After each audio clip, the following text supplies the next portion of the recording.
Israeli President Reuven Rivlin on March 22 began consultations with representatives of parties elected to parliament last week to hear who they would recommend as prime minister.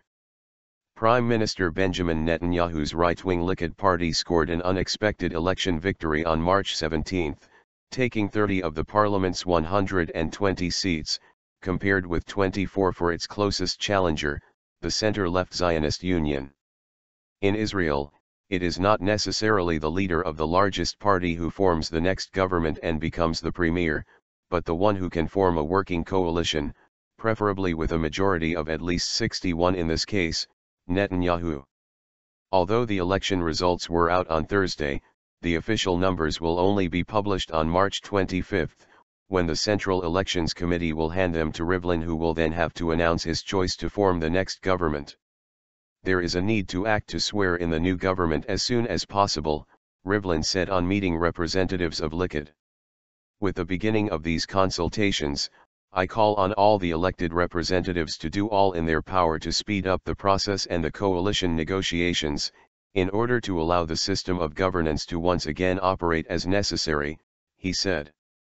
Although the government is elected by a majority, it would have to fulfill its role by answering the needs of all the citizens of Israel, he said. After meeting Likud, he then began talks with representatives of the Zionist Union headed by Isaac Herzog, who has ruled out joining a government of national unity and said he will take the list into opposition. Even if you chose to serve as leadership of the opposition, it will be a complex challenge, he told them. Later Rivlin is to meet with the leadership of the Joint List, which groups the main Arab parties, and came third in the vote, winning 13 seats, his spokesman Jason Perlman said.